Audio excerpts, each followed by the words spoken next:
Welcome to this very special episode of FranchiseU. I am not Dr. Kathy Gosser, as you can hear and see in my delivery here, but I am honored to be a co-host of this session and have an opportunity to flip the mic around and ask our esteemed host, Dr. Kathy Gosser, some questions today in a very special conversation, one that I know both her and I are really excited about as we dive into the history and the life of Colonel Harland Sanders, somebody that I know, and we're going to get into in just a moment, has impacted not just Kathy's life, but the life of so many other people. And I want to be sure that we dive deep into that in this episode. But just a quick note about myself. I am Dr. Zac Goldman. I am a friend and colleague of Dr. Kathy Gosser, a longtime listener of this podcast, but also now a first-time co-host. And it's an honor to be here with you today, Kathy. It's an honor to dive into this conversation. And so thank you for agreeing to flip the mic around. And how are you doing today? I'm doing great. Thanks, Zach. I'm so glad you're going to do this. What an honor and a privilege to talk about the leadership lessons from Colonel Harland Sanders. Absolutely. And so unlike a lot of people, Kathy, you have an experience and an insight into Colonel Sanders that I'm really excited to unpack with you. And I know you're excited to talk about it. You spent 35 years with KFC and Yum Brands. You worked with franchisees around the world, served in many roles, with your last being the director of learning and organizational development, and you chaired the KFC Foundation. And now we get the opportunity to work together, as we have now for several years, in the College of Business, particularly in the management and entrepreneurship space and the franchising space, to train and to lead that next generation of franchise leaders. So before we get into some of the details of this conversation, what does Colonel Sanders mean to you, Kathy, and how has he impacted your life?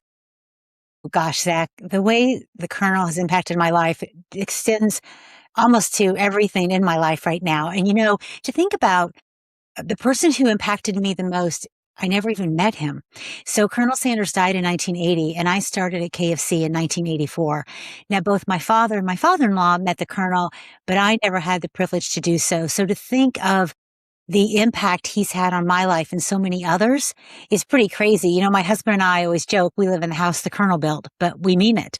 So not only did he bring a lifestyle for us, but the opportunities that were provided to me through working at an organization as great as KFC, full of his legacy, full of his leadership principles and his value of people, of product, really had an impact that I could never begin to explain. And even now, as I have the privilege to lead the Yum Center for Global Franchise Excellence, it's all because of the Colonel. Absolutely. Well, you mentioned the impact of somebody that you've never met. And I just quickly to add on to that, I think about the fact that you and I would have maybe never met had it not been for the Colonel, because of the work that you did with Yum and how that work brought you to the University of Louisville and how it really set your second career, as you often call it, as a professor up. So I, too, am thankful for Colonel Sanders, not just as a frequent customer of KFC, as my children love the restaurant still. We go there often.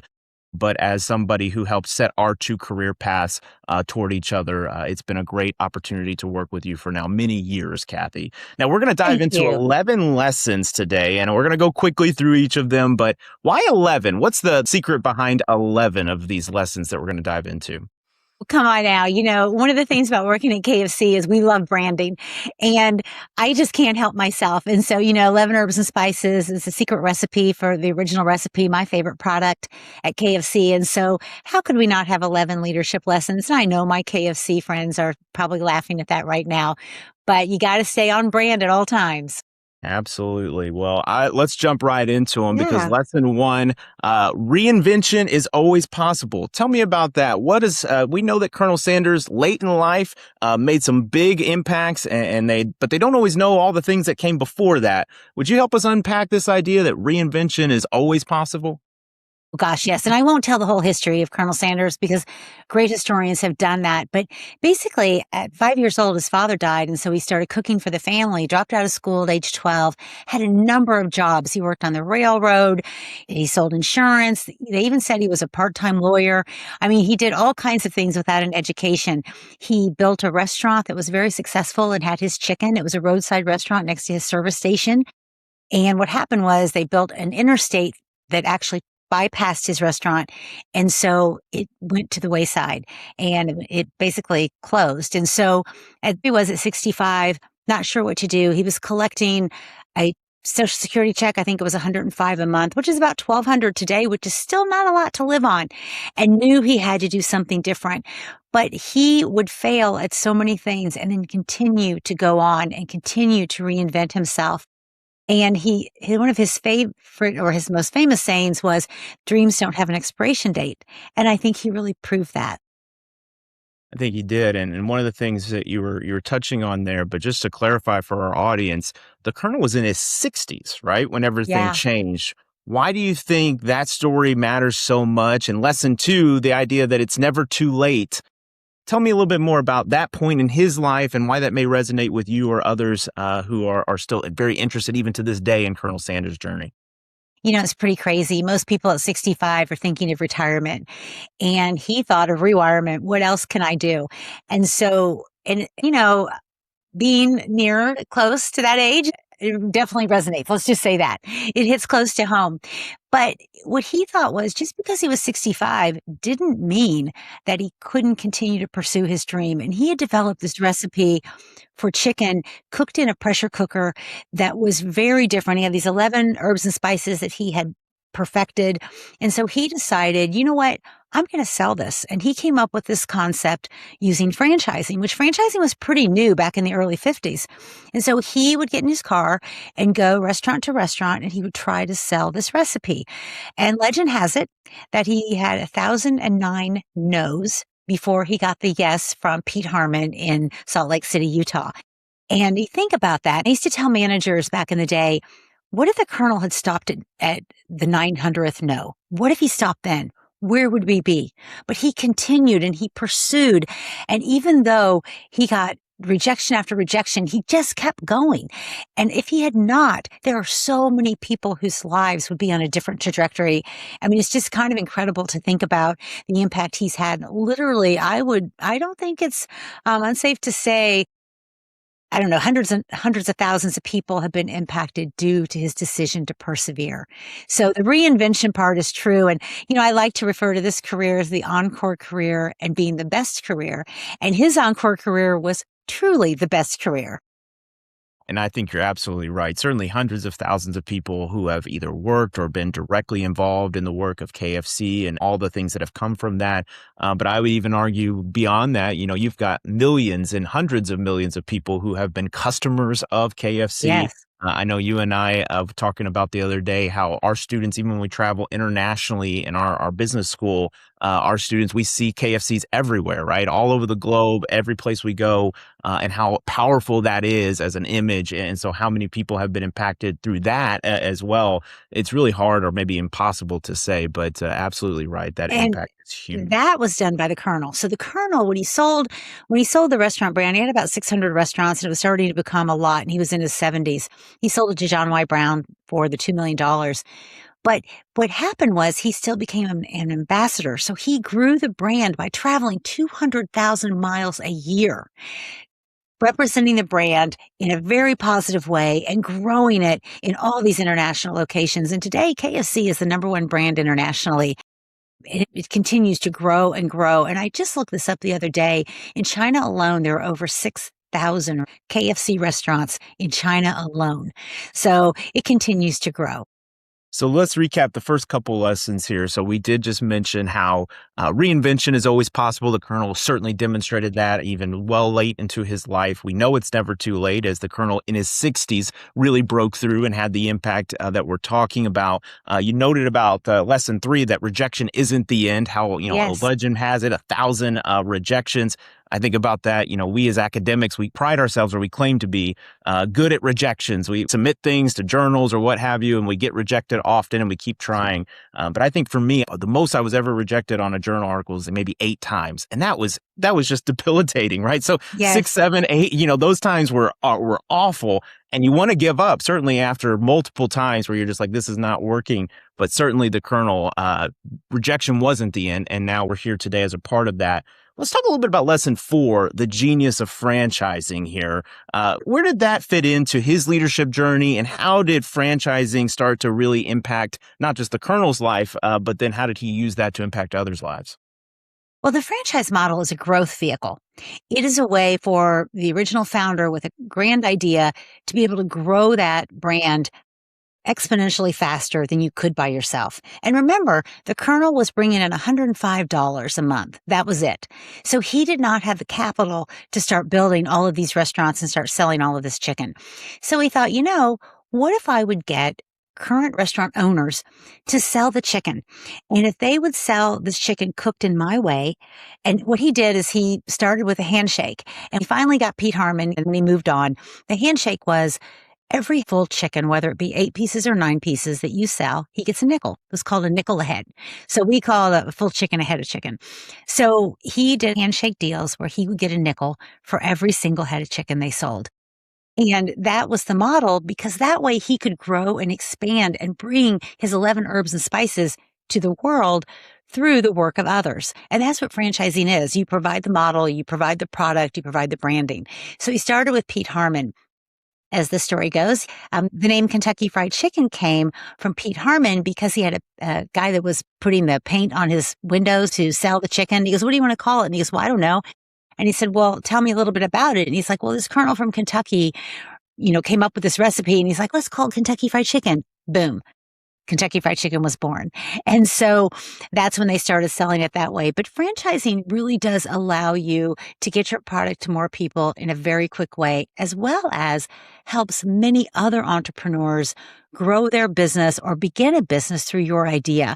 So the Colonel saw that, and he rapidly expanded the Kentucky Fried Chicken brand with the beauty of franchising.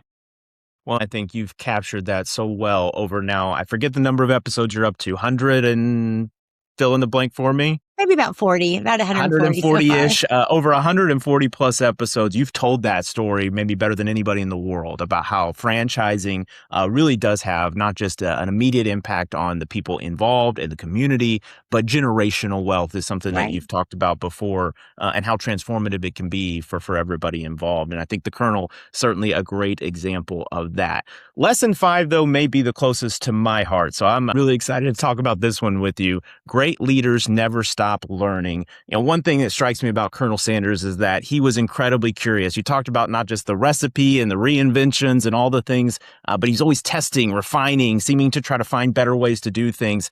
What does this tell us about his leadership, and what can we learn from that now as we think about the lessons of Colonel Sanders? He was continuously perfecting his recipe, continually learning from the other franchisees.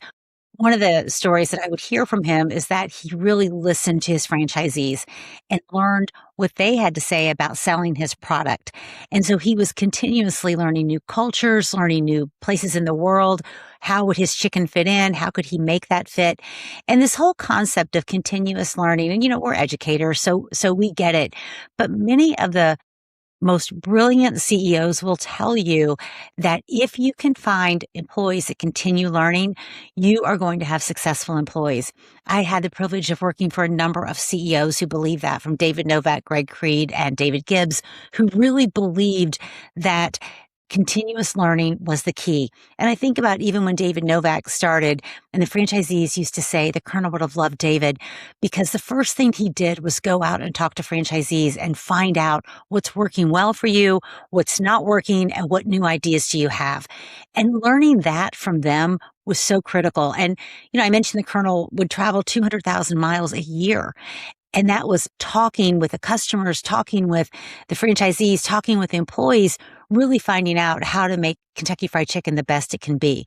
So this whole concept of continuous learning, it has to stay with all of us forever. And I know I have taken that to heart, as have you, Zac.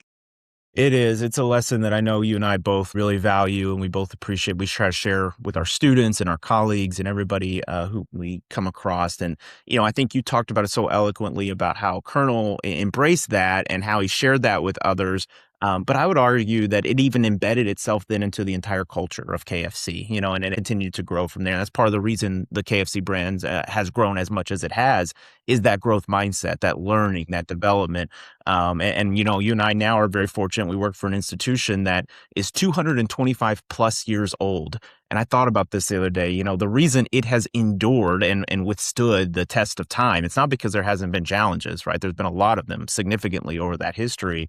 It's because they're always learning, right? Our institution is an institution of learning, and we grow and we change and we refine. I think the best institutions do that. The best organizations do that. The best restaurants do that.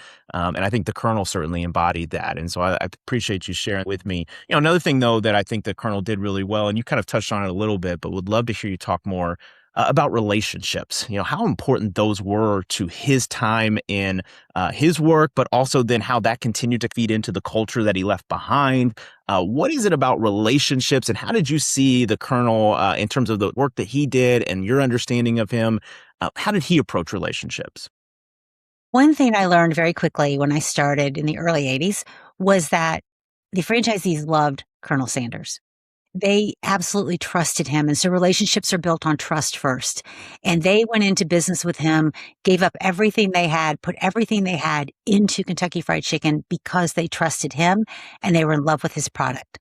So he was very keen on continuing that relationship, so much so that when he sold the brand, he encouraged the franchisees to start an outside association so that they would mentor and help each other. And that is still a thriving organization today. So he even built a structure around that to ensure those relationships stayed. One of the things I've heard many great CEOs say is in franchising, you shouldn't rely on the contract to get things done. You should rely on the relationship. But relationship building takes time. You have to find out about the families. You have to find out about what's important to them. You have to listen to their concerns. And I learned early on when a franchisee said to me, if you mess up here, you just lose your job and you go find another one. If I mess up, I lose my house. And that resonated with me in a way at a very young age that I realized why these relationships are so important and why we need to maintain them. But as I said, the stories about the Colonel, and he knew all the family members. One of my favorite old franchisees, they actually have picture. Well, actually, he's not so old now. He's a little bit younger than me. He has a picture of being on the Colonel's knee, and it's one of their most cherished possessions in their family. And they put those on the mantle. I mean, all that means so much. The Colonel attended weddings and funerals and graduations and just truly, truly cared about all of his franchisees. And bringing that to life is, I think, what really makes a difference in this world. Completely agree. And I think that's another thing that you and I have always had in common, whether we've articulated it this way or not, that we value relationships and are willing to, take those values and put them into practice by prioritizing them above other things. And so sometimes it's inconvenient. You mentioned kind of the time that it takes. It's not always the most convenient thing to build relationships. But I've argued, but relationships, you're going to invest the time one way or another. So do you want to invest it up front and build the relationship, or do you want to invest it on the back end if you don't have that relationship, dealing with all the problems that come when you don't have that kind of relationship? So true. So I think that time is just, you got to figure out where you want to invest it. And I think the Colonel certainly demonstrated that he was willing to invest it in the people side, which I think is really special.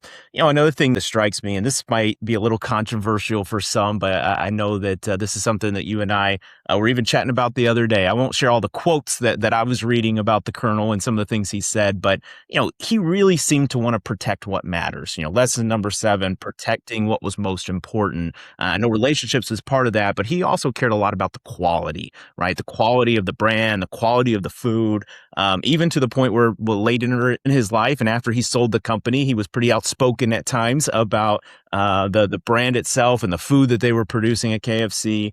Tell me more about that. What was that like? And you were around, hearing some of the things that probably was being said. How was it being responded to? But also, why is it that the Colonel felt the need to speak in that way? And how does that reflect his protection of what matters most? One thing that Colonel was fiercely protective of his recipes. And the stories that I would hear is that he would go unannounced into the franchise restaurants, and he had a little spoon in his pocket, which I know food safety today probably wouldn't love this story that I'm going to tell. But remember, this was at a different time, back in the 70s. But he would take out his little spoon and taste the gravy. And if he didn't like it, he was pretty His personality was pretty salty, let's say. And legend has it, he's been known to throw some gravy before to say that it tasted or looked like wallpaper paste. But he was very adamant about serving only high quality products and ensuring the consistency, which is the heart of franchising, to make sure your product is the same from location to location. So he was maniacal about that. That was important to him. And you can't help but admire that, because that is what matters to customers. And that's where the rubber hits the road, is the customer has to get the same product. But I understand he had quite the temper. And in his early days, I think he lost a few jobs because of that temper. There's even a story that he was in a duel, if you can imagine. But I'm not sure the veracity of that, but it's still a very interesting story. But he would get quite very upset, let's say, when the quality wasn't there. So people knew when they saw the Colonel coming in, the first thing he's going to do is check quality. They knew that was most important to him. And again, you have to admire that. I mean, that's his namesake, right? Those are his products. Well, I think that perfectly segues into lesson 8, right? Which is your reputation is your brand. And so Yes. much of who he was, and, it's iconic now, right? So for those who aren't able to see our video feed, I'm wearing a Kentucky Colonel You shirt are. with the Colonel on the shirt, and that brand of that iconic white suit. Talk to me about the white suit, and how did he think about reputation and brand? It wasn't so much the white suit. It's just that you knew that that's who the Colonel was. And I love that he wore that all the time because it was his brand. And, people will say, well, I don't have a brand. Yeah, you do. So managing it's important. And his brand was high quality, taking care of customers, taking care of people, and really being maniacal about his products. But you would recognize him because he wore the same thing every single day. And there is something to be said for that. One of the things that is not as recognizable and he didn't look for credit for, but it's true, was his kindness. And so these are the stories that were told behind his back, which are lovely stories because they're all great about him. And I want to tell you one of my favorites that really helped spark the KFC Foundation.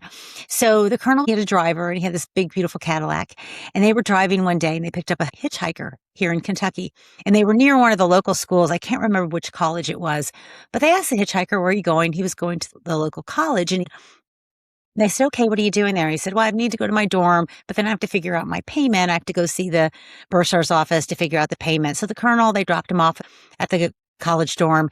And then the Colonel went into the administrator's office, gave this young man's name, and paid off his college bill. And didn't really tell anyone. The driver knew, which is how I think the story got around. But he did those little acts of kindness that people didn't even know. So the KFC Foundation provides scholarships to KFC employees.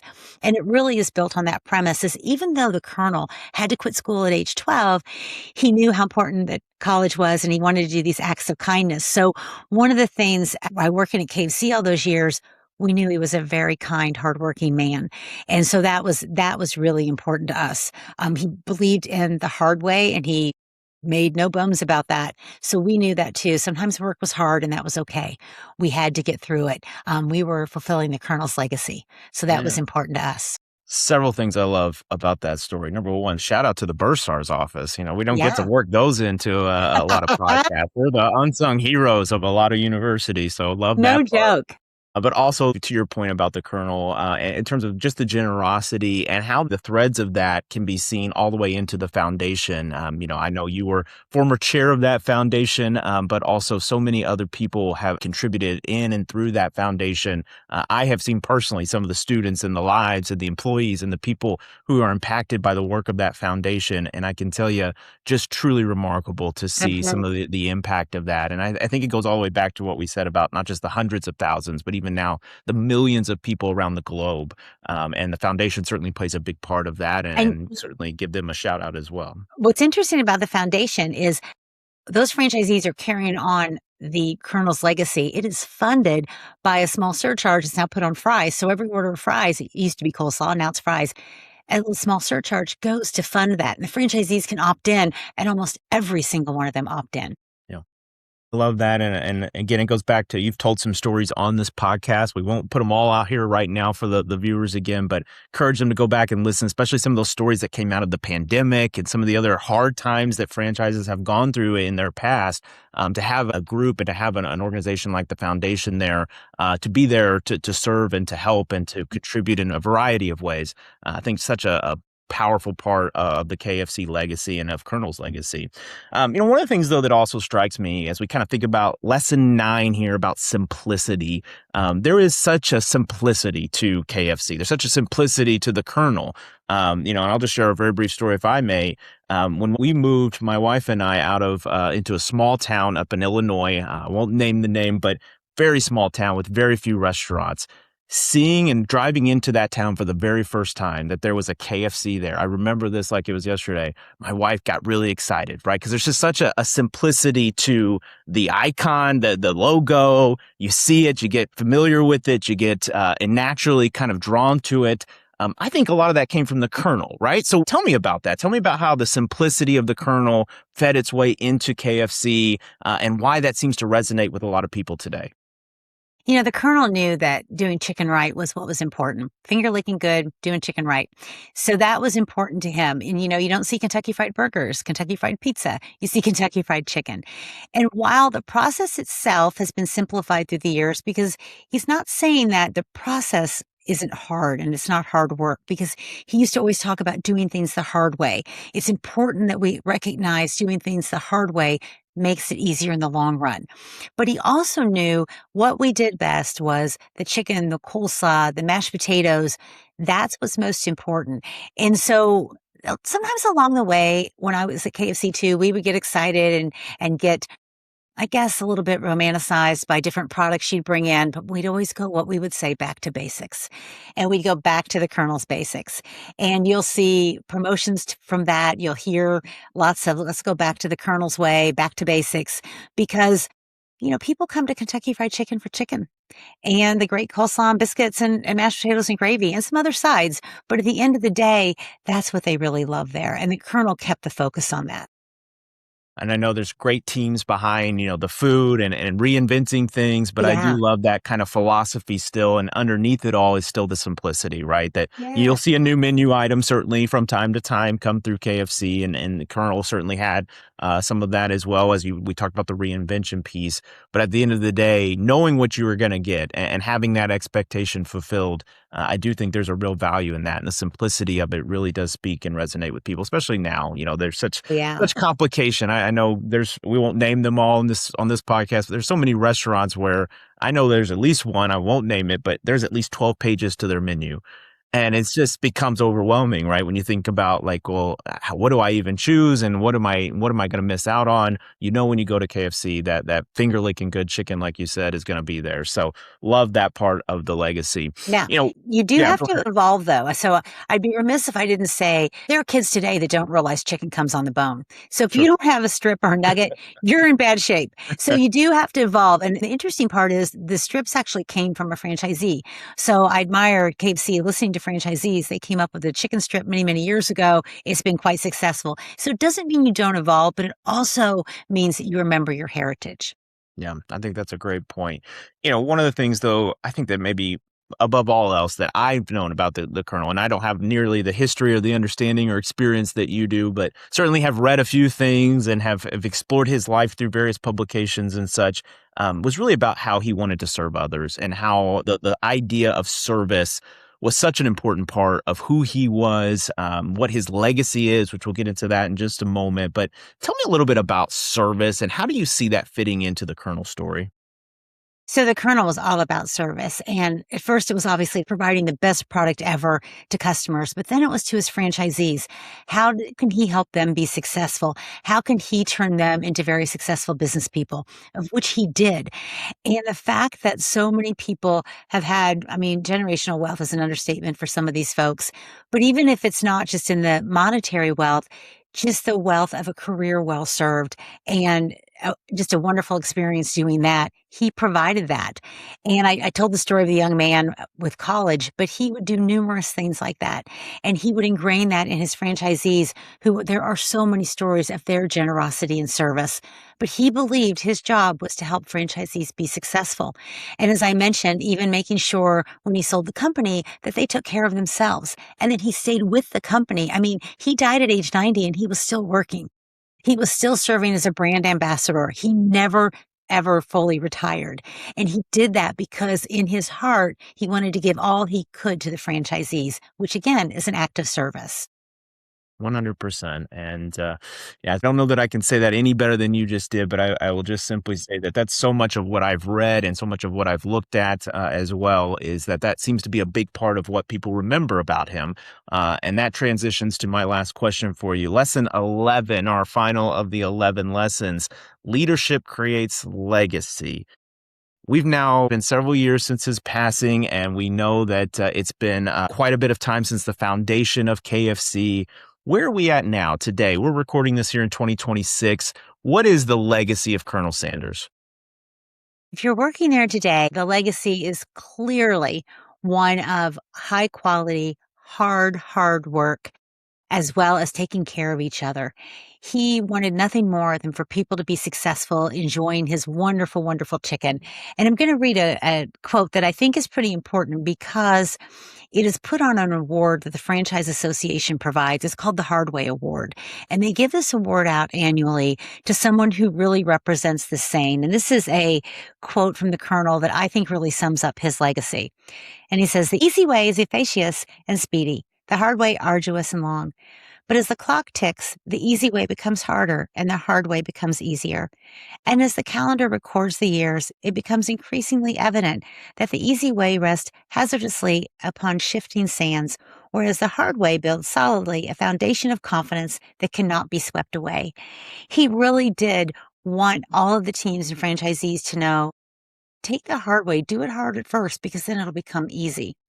And one of the other things he always said that I love and actually resonates with me is that he said people will rust out before they wear out, and he'll be darned if he would ever rust out. And that's how I feel. I feel like, you know what? I'm not worn out yet. And I always think about that. When there are days, we have days, you're tired, you've been working, your meetings, students, all the things. And I think oh no, I am not worn out yet. And so I love that quote of the Colonel's so much so, but I think that really sums up who he was. And so many of us, when we think of Colonel Harland Sanders, just the word grateful comes to mind. Grateful of his tenacity, of his persistence to sell this amazing product, of his resolve and willingness to continue to work till 90, to drive the brand influence, and all the things that he's provided for many of us today. So grateful is the word I think of when I think of Colonel Harland David Sanders. Well, I think that's a beautiful and fitting close, Kathy. I know, and just to recap, 35 years that you spent yourself inside the KFC system, dedicating now your career to educating the future franchise leaders. I would just like to say, and I hope that it's appropriate to do so, I think the Colonel would be incredibly proud of you and the work that you've done to not only continue his legacy in many ways, but also to help empower franchise leaders across the world. And I hope I speak for all FranchiseU's listeners when I say thank you for the work that you're doing to support and empower this community. I thank you, Zac. Wonderful. Well, that wraps us up here for FranchiseU. It's a pleasure to be your co-host today. We promise to turn the mic back over to our esteemed Dr. Gosser for the next episode, but thank you for joining us, and thank you, Kathy, for your time and insights today as we discuss Colonel Harland Sanders. Hey there. How would you like the latest insights, updates, and expert conversations on franchising and beyond? Well, the best way to stay connected is through our LinkedIn page and our audio podcast, FranchiseU. Just search for the Yum Center for Global Franchise Excellence on LinkedIn and search FranchiseU wherever you listen to your podcast. Just hit that follow button, subscribe, and join the conversation. We are posting new content constantly, and that's where we share it all, so don't miss out.